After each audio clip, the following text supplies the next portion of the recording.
Hi everybody, this is Silvio Canto in Dallas, Texas on Saturday, December the 22nd, and welcome to our video commentary. Well, sometimes President Trump is his own worst enemy, and we've seen a good example of that with what happened with Syria. Look, I understand what he's trying to say. We cannot continue to be in all these countries forever and ever and ever and ever. These missions have to have an end point. There is a point where you have to say, okay, we've done what we can do, we're coming home. So I understand that. And my guess is that most Americans actually agree with him on getting out of Syria or pulling the troops out of Syria. But there's a way to do it and there's a way not to do it.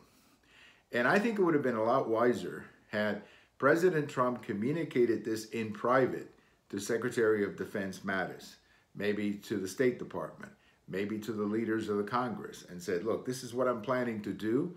I'm not going to do it overnight because I don't want to create a vacuum like President Obama did in Iraq.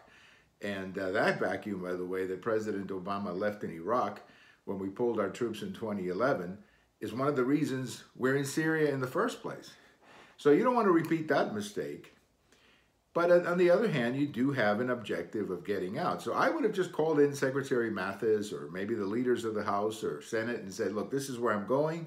I'm not going to do it overnight. We're not going to pull out overnight. But this is my mission to get us out of Syria. And I understand he's even talking about Afghanistan, although that apparently is not official. But I just think that the way he did it, to just drop the news like that, and then put himself in a situation where the Secretary of Defense, a well-respected man like Mattis, has to write a letter in which he says, I disagree with the president, or the president needs someone more aligned with his views. I think that's the way he wrote it. I just don't think that helps President Trump.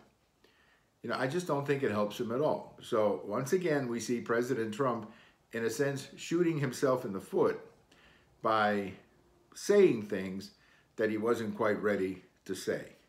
Again, I think most Americans agree that we probably have to put an end to these missions. I don't think there's that much support for Syria. The reality is our troops are not fighting in Syria. They're not in combat. It's primarily a support role.